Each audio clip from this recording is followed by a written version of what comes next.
ভয় লাগছিল তা।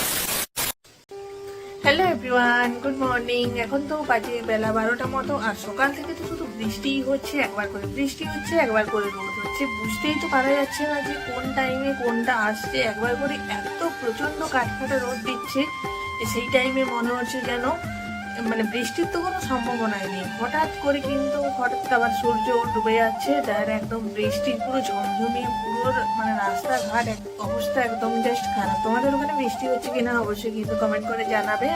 আজকে তো রয়েছে পাটাশা, আর পাটাশা দেখার জন্য তো যাবো ভাবছি, কারণ অনেক বছর একদমই এই সমস্ত কিছু যাওয়া হয় না। মা যাবে বলছিল, তাহলে ভাবলাম মায়ের সাথে একটু চলেই যাই, কারণ মায়ের সাথেও একটু সঙ্গ হয়ে যাবে। মাকে নাহলে একা একা যেতে হবে, আর প্রত্যেক বছর যে পরিমাণে গরম থাকে না, তাতে আমার একদমই যেতে ইচ্ছে করে না, কারণ ওখানে প্রচন্ডই পরিমাণে ভিড় হবে সেই জন্যই। আর একটু দুপুরে এটা শুরু হয়, সেই জন্যই তো একদমই যেতে ইচ্ছা করে না এত রোদের মধ্যে। এবারে যেহেতু একটু বৃষ্টি হচ্ছে প্রত্যেক দিনেই, বাট ওয়েদারটাও ভালো রয়েছে, তাহলে ভাবছি এবারে যাই। আর তোমাদের সাথে সমস্ত কিন্তু কিছু শেয়ার করবো যে কিভাবে ওখানে আমাদের গ্রামে কিভাবে পাট আসা হয়। এখানে তো বছরে একটাই কিন্তু মেলা হয়, আর এই মেলাটার জন্য অনেক বেশি আমরা সকলে কিন্তু এক্সাইটেড হয়ে থাকি, কারণ বছরে যেহেতু একটাই মেলা হয়। আগে তো অনেক কিছু মেলা হতো, মানে যেটা বই মেলা বা যুব উৎসব, অনেক কিছু ধরনের কিন্তু মানে মেলা হতোই, কিন্তু এখন একটাই মাত্র মেলা, একটাই মাত্র গাজন হয়। সেটার জন্য তো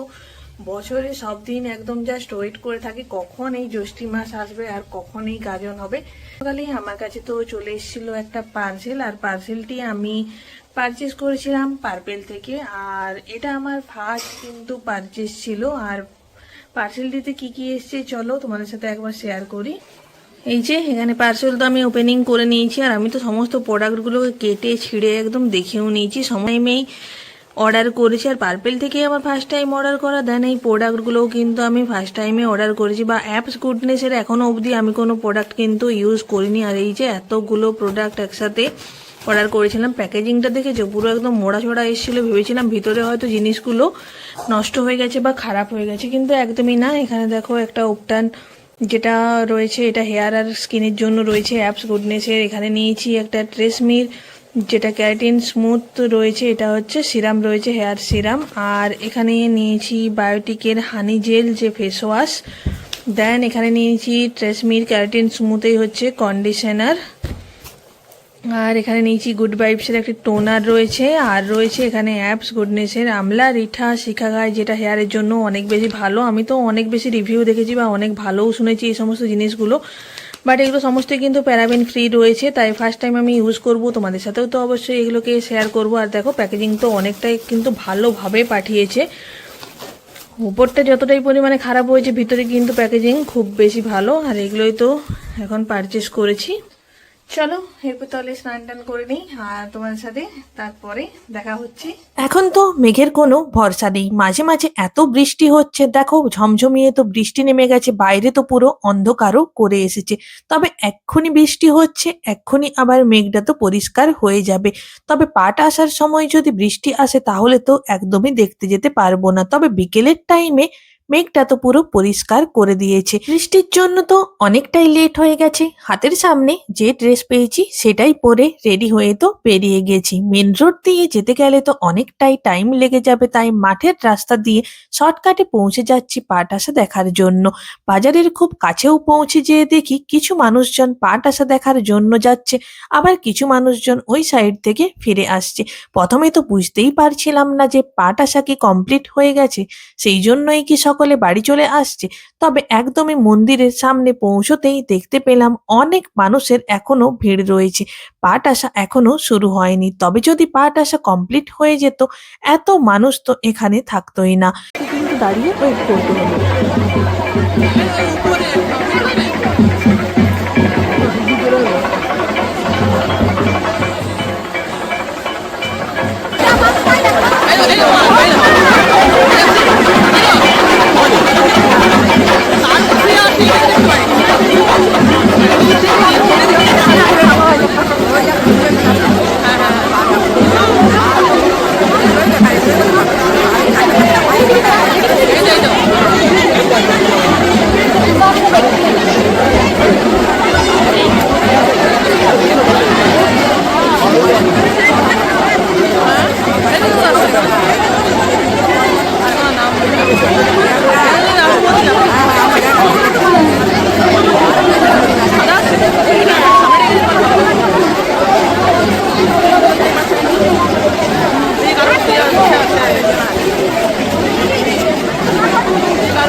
শেষ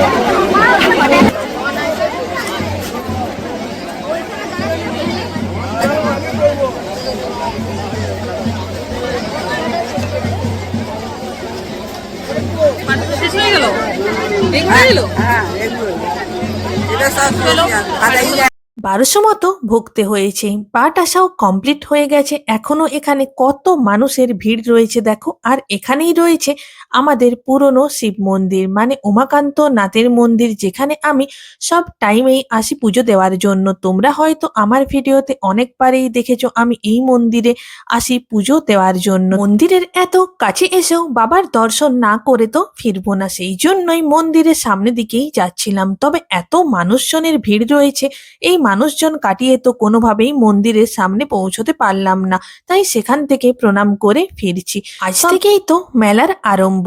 আমাদের এখানে এই গাজনে উপলক্ষেই কিন্তু এই মেলাটা হয়। তবে মেলার মাঠটা তো পাট আসা দেখতে যাওয়ার রাস্তাতেই রয়েছে, আর মেলাতে ঢুকবো না সেটা তো একদমই হয় না। রাত্রিবেলাতে আসবো সেটার জন্য তো অপেক্ষাই করতে পারলাম না। পাট আসা কমপ্লিট করেই সকলে দেখো মেলার দিকে চলে এসেছে, মানে মেলাটা ঘোরার জন্য। এখনো তো অনেক দোকানদানি সমস্তটা সাজাচ্ছে, এখনো দোকানগুলো সমস্তটা তো খুলেওনি। তবুও আমি চলে এসেছি মেলাতে কি কি দোকান এসেছে সমস্তটা তো দেখার জন্য। তবে এই যে সমস্ত যে দোকানগুলোতে 25 টাকা 30 টাকা বা 10 টাকার মানে সমস্ত জিনিসগুলো পাওয়া যায়, এই সব দোকানগুলোতে একটু বেশি যেন ভিড় রয়েছে। এখান থেকে তো কিছু কিছু ক্লেচার কিছু কিছু জিনিস আমার পছন্দ হয়ে গিয়েছে। আর এখানে সমস্ত জিনিসগুলোই রয়েছে 25 টাকা করে।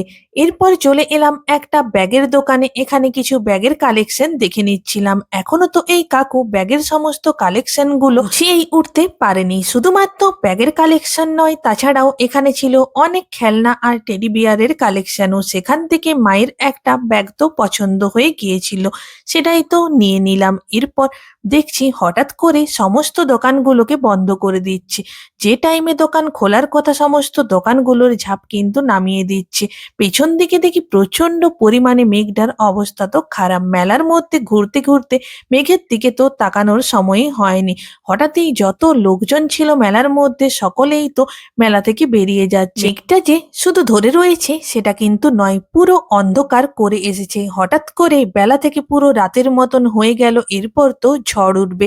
সকল মেলার লোকজন তো তাদের দোকানগুলোকে দড়ি দিয়ে ভালো করে বেঁধে দিয়েছে। আমরাও তো ঝটপট মেলা থেকে বেরিয়ে গেলাম। তাড়াহুড়ো করে বাড়ি ফিরতে পারবো কিনা সেটাই ভাবছিলাম। এর আগে যদি বৃষ্টি আরম্ভ হয়ে যায় তাহলে তো একদমই বাড়ি ফিরতে পারবো না। রাস্তাটাও দেখতে পেলাম না, তাই এক প্রকার ঝটপট তাড়াহুড়ো করে দৌড়ে দৌড়ে তো বাড়ি ফিরে আসছি। এখন যে রাস্তা দিয়ে গিয়েছিলাম সেই একই রাস্তা দিয়ে মাঠের মাঝ দিয়ে তো আসতে প্রচন্ড ভয় লাগছিল। তবে এটা ছিল শর্টকাট, এটা দিয়ে গেলে তো বাড়ি একটু তাড়াতাড়ি পৌঁছে যাব। তবে এখন না অনেকটাই ঝড় আরম্ভ হয়ে গেছে আর টিপ টিপ করে বৃষ্টি পড়ছে। মেঘও প্রচন্ড ডাকাডাকি করছে আর লাইটিং হচ্ছে, এটাকেই সব থেকে বেশি আমার ভয় লাগে। তবে এখান থেকে তো আমার বাড়ি দেখতে পাওয়া যাচ্ছে।